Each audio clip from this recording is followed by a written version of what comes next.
Hello, my name is Keegan Peterson. This is my partner, Lunden Evans. Today we're going to be presenting on the religious freedom case of Elk Grove Unified School District, which is located in California, versus Newdow.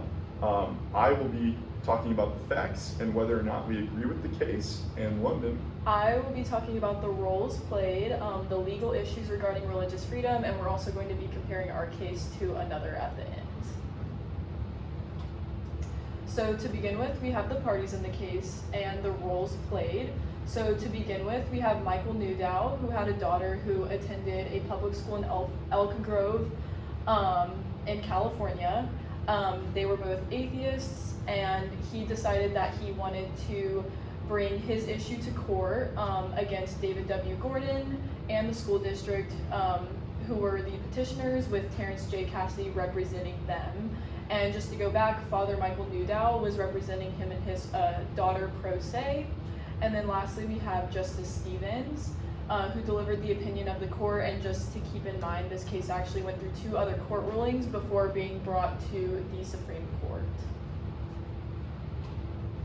So, regarding the facts of this case, the basic people, as she said, Michael Newdow, his daughter, who were both atheists, they lived in California, and his daughter attended the Elk Grove Unified School District, obviously in California.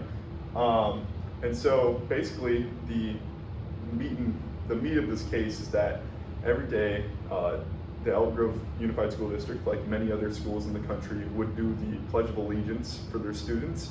The teachers would voluntarily participate and kind of sing this for the students, as a lot of places do.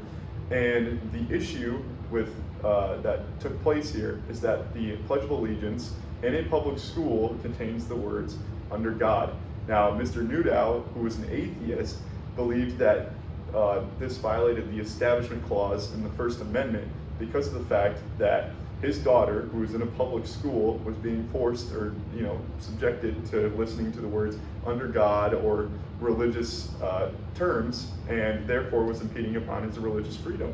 And so he took it to court in California, and the first time he went to court, it was actually thrown out because this will play a huge factor here. He did not have proper custody of his daughter. Now, Mr. Newdow and his wife were divorced, and his wife had the custody rights to his daughter. And so when he tried to go to court about this, he couldn't really represent her legally and her thoughts because of the fact that he just didn't really have the right to. And so when he went to court, it got thrown out because based off the lack of proper custody for his daughter. And so what happened was he went to the 9th District Court of Appeals, and they actually ended up siding with Mr. Newdow. Surprisingly, it was a split decision, 5-4, but they ended up siding with him. And so at this point, they sided with him, backtracking a little bit, they sided with him because of the fact that they thought it violated the Establishment Clause. And so at this point, it went to the Supreme Court, and when it got to the Supreme Court, they actually unanimously agreed with David W. Gordon, who was the superintendent of the school, and the school itself, the Elk Grove Unified School District, because of the fact that he didn't have proper custody rights over his daughter. Now, they also wrote in an opinion drafted by Justice Stevens that if he did have custody of his daughter, they still would have sided with Mr. Newdow unanimously because of the fact that the Pledge of Allegiance isn't necessarily a religious hymn or something like that. It's a symbol of our unification of the United States of America.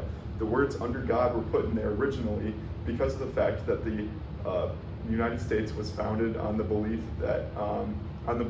that there is a God and that this is His country and we're going to represent Him, and that we should be unified in what we do towards God. And so that was thrown in there, but everything else is talking about America, the flag, and how it still stood after a long battle. It's very patriotic, but it really doesn't have much to do with religion in there. And so the Supreme Court really just was hammering down the idea that the Pledge of Allegiance just isn't a religious, some type of religious cue. It's a unification for our country. And so that's why it's in public schools, and that's which are obviously ran by the U.S. government. And so therefore it's not a bad thing that the Pledge of Allegiance contains those words, because that was the original draft of it, and that's how it's performed and said every day by students all across the country. Not to mention the fact that the Pledge of Allegiance is voluntary and you don't have to participate in it every morning. So now to move more into the legal issue related to religious freedom. The legal issue, as Keegan pretty much stated pretty well, was around the issue of saying under God in the Pledge of Allegiance. So even though the Pledge of Allegiance was voluntary, Newdow felt that his daughter listening to the words under God violated his daughter's First Amendment rights on the basis of her religious freedom.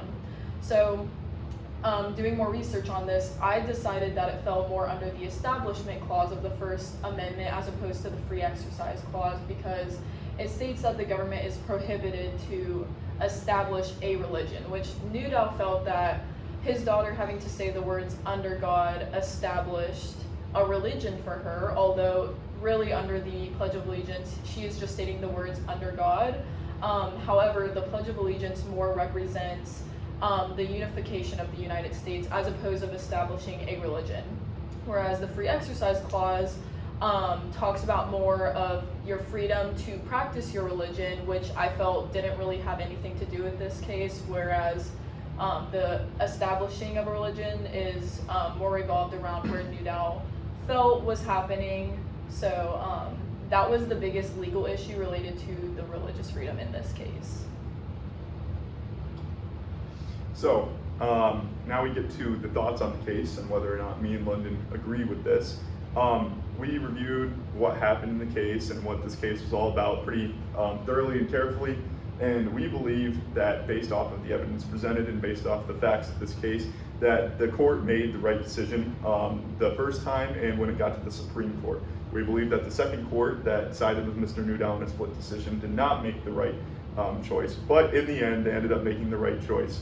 Now the reason that we believe that the Supreme Court and the first court made the right choice is we believe with their stance that he didn't really have proper custody or proper footing to represent his daughter in court. Now, I mean, if he did have custody, it would have been a little bit different, but we still would have agreed with the court because of the fact that the Pledge of Allegiance is, once again, as we've said, a unification of America and not some religious, call for religion in the country, or the U.S. government trying to inflict its views upon you. It's not that. It's more quite the opposite. It's a call of freedom that you can do what you want in this country, and it's just a sign of respect in the schools for that. We don't really necessarily view it as a way of indoctrinating views upon your children or anything like that. It's a symbol of what America stands for. Now, it does include the words under God, but we think that's fine because of the fact that this country was founded under God. The founding fathers made it very clear that they were religious people, and they viewed that we were making a country for the better, and that included we were going to do it in the eyes of God, and we were going to do it in a way that would be good in the eyes of God, and that our country is for God.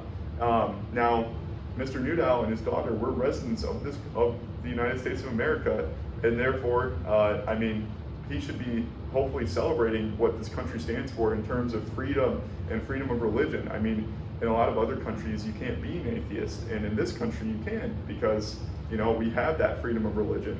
No one's knocking on his door trying to tell him like, oh, you can't do this. You can't not sing the Pledge of Allegiance. He doesn't have to. His daughter doesn't have to sing the Pledge of Allegiance, and we think it's kind of ironic, quite frankly, that he doesn't have to say it, but he's still complaining about having his daughter having to say under God or listen to it per se, because she doesn't have to.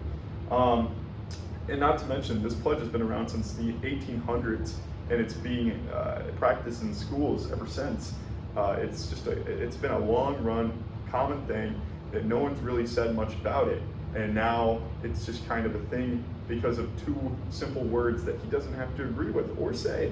And so we believe that the court made the right decision in two different aspects. Once again, the fact that he didn't have proper standing to represent his daughter in court, and then the idea that the Pledge of Allegiance isn't a religious call to action or indoctrinating or a violation of the Establishment Clause, but rather just a symbol of American unity and everything that that flag stands for. And so, in the end, we believe that the court made the right decision in protecting the Pledge of Allegiance and what America stands for. Yeah, just to add on to our thoughts, I actually was just kind of thinking about it as we were doing more research on this case, and I kind of started to remember whenever I was in elementary school and middle school and standing up for the Pledge of Allegiance. And to me, it's just so interesting that a father would be so against it that he would take it to case just so that she didn't have to say the words under God, although they weren't actually practicing any religious practices. So that's where I stand with Keegan as well in this decision on our thoughts on this case, because I just think it's, to me at least, I think it's a little much to take this whole thing to court. However, everyone has their opinions, but it's just really interesting to think back on the times whenever I had to do that in school and thinking about if I had a parent who didn't agree with that and then taking it to the court to go against it. So lastly, we decided to do a little bit more research on the Marie v. Curlett case from 1963. This case pretty much involved public schools in Baltimore, Maryland, which were accused of violating also the Establishment Clause for conducting exercises in reading the Bible and reciting the Lord's Prayer, which in my eyes I feel like is a little bit more on the questionable side regarding the violation of religious freedom, because that is a very religious practice, whereas the Pledge of Allegiance more is a representation of the unification of the United States.